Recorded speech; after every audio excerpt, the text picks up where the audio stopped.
Hello दोस्तों, astro shock prediction में आपका स्वागत है। प्री मार्केट रिपोर्ट में प्रस्तुत कर रहा हूँ। सुबह के लगभग 7 बजे है, 16 अक्टूबर 2024 यानी बुधवार का दिन। इस दिन प्री मार्केट रिपोर्ट में आपको मैं बताऊंगा लेवल, सपोर्ट, रेजिस्टेंस, स्टॉक्स के बारे में, न्यूज़ फ्लो, इन सभी के बारे में बोलूंगा। शुरू करने से पहले चैनल के डिस्क्रिप्शन बॉक्स में बिलो द टाइटल डिस्क्लेमर रखा है, इसको कृपया पढ़ी जानिए। एज पर डिस्क्लेमर, ये एजुकेशनल प्रोग्राम है। इसके तहत जो भी मैं बोल रहा हूँ ये मेरी पर्सनल राय है, मेरी खुद की राय है। आपके प्रॉफिट या लॉस, लाभ या हानि के लिए मैं और मेरा चैनल जिम्मेदार नहीं रहेंगे, रिस्पॉन्सिबल नहीं रहेंगे। ये प्लीज़ नोट करके रखिए। मेरा एस्ट्रो स्टॉक प्रेडिक्शन चैनल केवल और केवल सिर्फ और सिर्फ यूट्यूब पे ही अवेलेबल है, बाकी कहीं भी नहीं। ये भी नोट करके और किसी भी इन्वेस्टमेंट या ट्रेडिंग के पहले शेयर मार्केट में आप किसी अच्छे फाइनेंशियल एडवाइजर से कंसल्ट कर सकते हैं, एडवाइस ले सकते हैं, ताकि आपको लॉस ना हो। चलिए दोस्तों, शुरू करेंगे।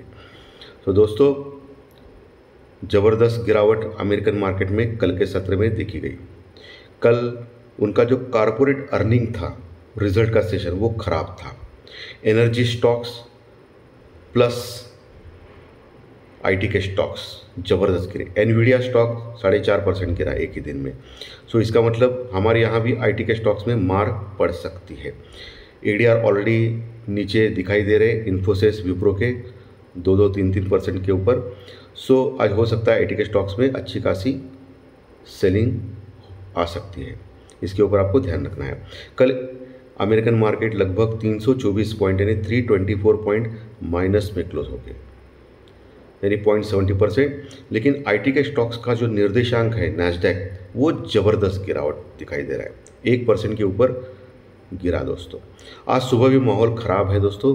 डाउ फ्यूचर तो ठीक है, फ्लैट है, लेकिन सबसे important Asian market, Japanese market ज़बरदस्त नीचे है। लगभग 700 पॉइंट यानी 700 पॉइंट यानी लगभग 0.25% जापानीज़ मार्केट माइनस में चल रहा है आज सुबह सुबह, और वो प्रेशर डाल रहे एशियन इंडाइसेस के ऊपर। कल यूरोपियन मार्केट भी अच्छे खासे माइनस में क्लोज हो गए थे। सो माहौल थोड़ा सा लालम लाल है सभी जगह दोस्तों। और हमारा गिफ्ट निफ्टी लगभग 70 पॉइंट यानी 70 पॉइंट माइनस में ओपन होने के संकेत दे रहा है। ओके, और इसका मतलब 25,000 के नीचे हम लोग खुल सकते हैं आज के सत्र में, यानी सबसे इम्पोर्टेंट 25,000 के नीचे खुलना है। उसके बाद क्या होगा, ये बहुत बड़ा सवाल आपके मन में रहेगा। सो दोस्तों, अभी इन्फोसिस, एचडीएफसी बैंक जैसे दिग्गज शेयर इस हफ्ते रिजल्ट डिक्लेयर करेंगे। ठीक है, इन्फोसिस तो खैर 17 तारीख को करेगा। तो इन शेयर्स के ऊपर आपको फोकस करना है। इन्फोसिस का शेयर लगातार बढ़ रहा था, आज शायद हो सकता है गिरे, लेकिन गिरने के बाद नीचे से आपको उसमें बाइंग करनी चाहिए, ऐसा मेरा व्यक्तिगत मत है। लेकिन देखना है आपको इन्फोसिस शेयर कहाँ रुकता है, और रुकने के बाद थोड़ा कंसोलिडेट करता है या नहीं। कंसोलिडेशन करना भी इम्पोर्टेंट होता है दोस्तों, वहाँ कंसोलिडेट करना इम्पोर्टेंट होता है, और उसके बाद आप कॉल ले सकते हो। लेकिन बहुत ही केयरफुल काम कीजिए, ऑप्शन फ्यूचर में ना कीजिए काम, ऐसा मैं आपको कहूँगा। ऑप्शन फ्यूचर में ज़ीरो होने के खतरे ज़्यादा रहते हैं पैसे।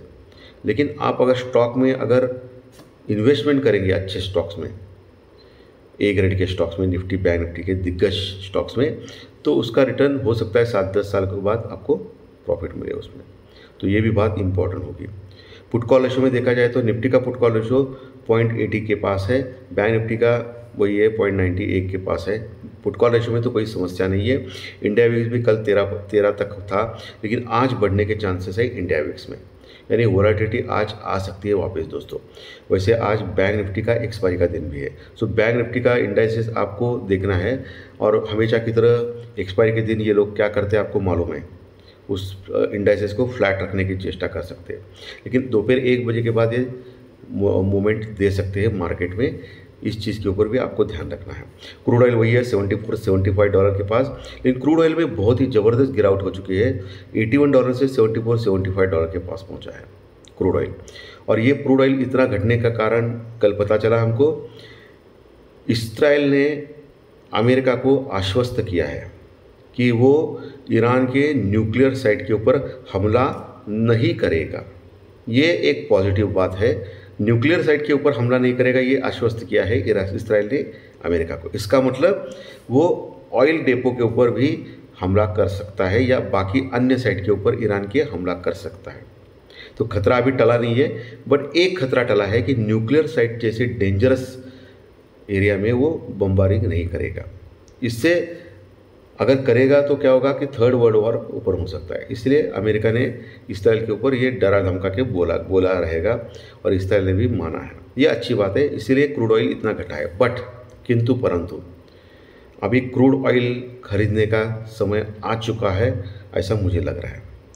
हो सकता है मैं गलत हूँ, क्योंकि इसमें मैं एक अभ्यासक इतना कुछ एक्सपर्ट नहीं हूँ, लेकिन मुझे लगता है क्रूड ऑयल में अभी 71 का एक स्टॉप लॉस लगा के, अभी जो 74-75 के पहुँचा है, 71.50 के आसपास का स्टॉप लॉस लगा के क्रूड ऑयल में ट्रेड किया जा सकता है।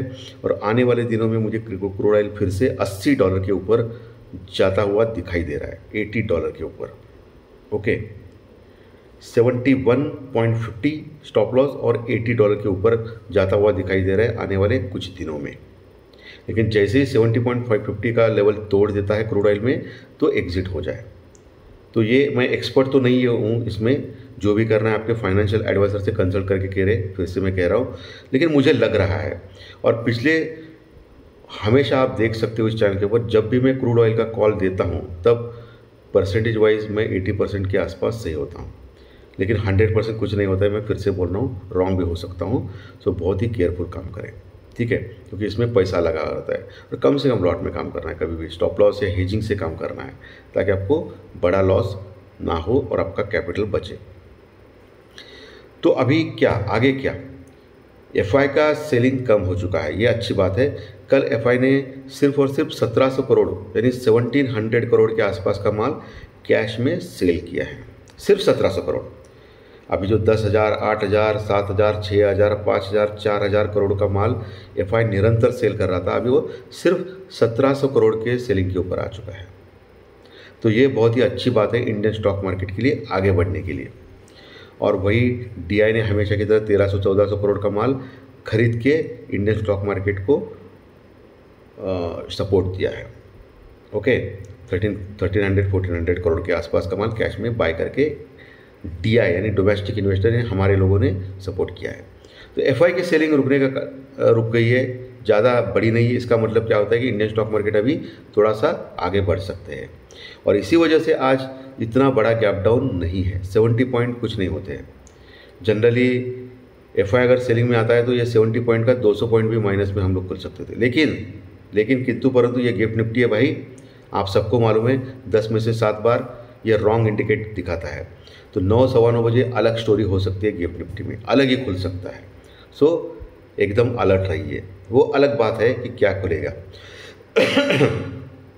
10 साल की बॉन्ड यील्ड और डॉलर इंडेक्स वही है, कुछ उसमें ज़्यादा कुछ फ़र्क नहीं है। लेकिन सिर्फ एशियन मार्केट में जापानीज़ का जो निकाय है वो ज़बरदस्त गिरावट दिखा रहा है 700 पॉइंट का। इसके ऊपर आपको ध्यान रखना है। बाकी के बहुत सारे पॉइंट्स अभी आने वाले हैं, डाटाज आने वाले हैं, बाद में जीडीपी डाटा आने वाला है चाइना का, बहुत सारे डाटाज आने वाले हैं। सो अभी आने वाले 3 दिन आपको बहुत ही इम्पोर्टेंट होंगे। उसमें मैं ऑलरेडी आपको बता चुका हूँ, मंगलवार और गुरुवार सबसे घातक है पूरे वर्ल्ड मार्केट के लिए। मंगलवार तो आपने देखा कल मार्केट नेगेटिव क्लोज हो गया था, गुरुवार एक है कल का दिन, ठीक है। ये ध्यान में रखिए, एज पर एस्ट्रोलॉजी में बोल रहा हूँ। एक्चुअली ये टेक्निकल डाटा का कार्यक्रम है सुबह प्री मार्केट का, ठीक है। लेकिन कुछ चीज़ें मैं आपको बोलना चाहता हूँ, इसलिए मैंने बोल दिया दोस्तों। तो दोस्तों अभी क्या, आगे क्या? अभी तो सब डाटा पॉइंट तो मैंने क्लियर कट बोला है। कौन से लेवल्स इंपॉर्टेंट है, वो सबसे इम्पॉर्टेंट चीज़ है। लेवल्स के पहले मैं कुछ स्टॉक्स के बारे में बोलना चाहता हूँ। आईटीसी स्टॉक जो है अभी 500 के नीचे चल रहा है। जब तक ये 500 के नीचे चलेगा तब तक वीकनेस रहेगा, लेकिन थोड़ा सा अभी स्ट्रांगनेस दिखाई दे रहा है आईटीसी के स्टॉक में। तो इसके ऊपर भी आपको नज़र रखनी है, आईटीसी के स्टॉक पे। हिंदुस्तान यूनिलीवर ये दूसरा स्टॉक है, जिसके ऊपर भी नज़र रख सकते हैं। एशियन पेंट जैसी कंपनियां आप देख सकते हो पिछले कई दिनों से लगातार बढ़ रही है, क्योंकि क्रूड ऑयल का घटना उनके लिए फ़ायदेमंद साबित हो रहा है दोस्तों। तो इसके ऊपर भी आपको ध्यान रखना है। और बिग डैडी रिलायंस इंडस्ट्रीज़ के ऊपर भी ऑलवेज आपको एक नज़र बनाई हुई, रिलायंस इंडस्ट्रीज और एचडीएफसी बैंक, और मौका मिलने के बाद चौका लगाना है, ठीक है। सो दोस्तों लेवल्स कौन से इंपॉर्टेंट हो सकते हैं आज निफ्टी और बैंक निफ्टी में? तो आज गैप डाउन 70 पॉइंट, तो गैप डाउन के अनुसार 25,000 के नीचे हम लोग खुल सकते हैं, क्योंकि कल के सत्र में 25,057 25,057 के आसपास बंद हो गया था निफ्टी, तो आज नीचे खुलेगा 70 पॉइंट, अभी जो दिखाई दे रहा है उसके अनुसार मैं बोल रहा हूँ। तो इसके उसमें आपको क्या देखना है, 24,900 920 का लेवल देखना है, 24,900 920 यहाँ तक आता है, फिर वहाँ से सपोर्ट लेता है तो अच्छी बात है, वहाँ आप बाइंग करने का चांस मिल सकता है। लेकिन किंतु परंतु 24,900 के नीचे गया तो फिर 24,800 850 24,800 850 यहाँ तक जाने का दम कम रखता है निफ्टी। ये बहुत ही मेजर एरिया है सपोर्ट का, जहाँ अच्छी पुट राइटिंग यानी तेजी करने वाले लोग बसे हैं। तो यहाँ से बाउंस बैक करना अनिवार्य है निफ्टी को, अगर बचना है तो। अगर यहाँ से बाउंस बैक नहीं किया निफ्टी ने तो बहुत बड़ी गड़बड़ हो जाएगी। 24,800 का लेवल तोड़ दिया तो फिर नीचे 24,700 750 लास्ट आखिरी होप है, उसके नीचे फिर 24,500 का लेवल जल्दी आने का चांस है। 24,500 से लेकर 24,650 का लेवल, ये आपको ध्यान में रखना है नीचे के लेवल पे। ऊपर तो आपको मालूम है 25,150 25,150 एक पहला रजिस्टेंस रुकावट, उसके ऊपर 25,200 से 250 का लेवल, 25,200 250। जब तक 25,250 के ऊपर टिकता नहीं है, लगातार 2 दिन क्लोज नहीं करता है, तब तक ऐसा ही चलेगा आगे। सेल ऑन राइट्स यानी ऊपर आ गया, सेलिंग किया, प्रॉफिट बुक किया, पुट लिया लोगों ने और फिर नीचे आ गया मार्केट, ऐसा ही चलेगा। वही बैंक निफ्टी थोड़ा सा रिलेटिवली स्ट्रांग लग रहा है निफ्टी से। कल बैंक निफ्टी 90 पॉइंट प्लस में क्लोज हो गया था, लगभग 90 पॉइंट प्लस में, 51,900 के ऊपर, 51,990 के ऊपर। आज जो हल्का सा गैप डाउन दिखाई दे रहा है, हो सकता है 200-300 पॉइंट अभी के 7 बजे के अनुसार माइनस खुल सकता है। तो इसमें 51,500 का लेवल आपको ध्यान में रखना है, 51,500 का लेवल, जो अच्छे पुट राइटिंग का बेस है। तो यहाँ आने के बाद सपोर्ट लेने की चेष्टा कर सकता है बैंक निफ्टी। अगर सपोर्ट लिया तो वहाँ से बाउंस बैक आने की चांसेस है बैंक निफ्टी में। तो वहाँ आपको देखना है उसके नीचे जाता है या ऊपर टिकता है। ऊपर टिक गया तो कॉल लेने का चांस है, नीचे आ गया तो फिर पुट लेने का चांस है। फिर 51,500 के नीचे थोड़ा खराब हो जाएगा बैंक निफ्टी, जो 51,300 350 पहला टारगेट, उसके बाद 51,000 51,000 जो इंपॉर्टेंट सपोर्ट है, यहाँ तक आने का दम कम रखता है निफ्टी बैंक निफ्टी। तो वहाँ आने के बाद बैंक निफ्टी में एक उछाल आ सकता है, 80% चांस है, वहाँ एक ओवरसोल्ड हो जाएगा। 51,000 के नीचे नहीं जाना चाहिए बैंक निफ्टी इस बार दोस्तों। अगर गया तो फिर वही चलेगा, पहला जो चल रहा था वही चलेगा, 50,000 तक जाने की कोशिश कर सकता है। और ऊपर दोस्तों, ऊपर 52,300 का लेवल एक रजिस्टेंस, उसके ऊपर टिक गया तो 52,500 550 अगला रजिस्टेंस रुकावट लेवल, और सबसे इम्पोर्टेंट लेवल 52,700 800 का लेवल। ये इंपॉर्टेंट रजिस्टेंस रुकावट हो सकता है बैंक निफ्टी में ऊपर के लेवल पे। तो आज के सत्र में ये लेवल्स बहुत इंपॉर्टेंट है। बैंक निफ्टी का एक्सपायरी का दिन भी है, सो आपको आज एक्शन निफ्टी और सेंसेक्स में दिखाई देगा। ओके, तो इस चीज़ के ऊपर आपको गौर फरमाना है, ठीक है दोस्तों। तो दोस्तों आशा करता हूँ आज का सेशन आपको अच्छा लगा रहेगा। अच्छा लगा तो लाइक दबाइए, कमेंट बॉक्स में कमेंट लिखिए, और जो नए दर्शक पहली बार चैनल देख रहे हैं वो सब्सक्राइब का बटन जरूर दबाएं, ताकि आने वाले सभी वीडियो सिर्फ और सिर्फ यूट्यूब के ऊपर, सिर्फ और सिर्फ इसी चैनल के ऊपर देखने ज़रूर मिलेंगे। धन्यवाद, फिर मिलेंगे फाइनेंशियल एस्ट्रोलॉजी के स्टॉक मार्केट के प्रेडिक्शन में शाम को। Thank you very much.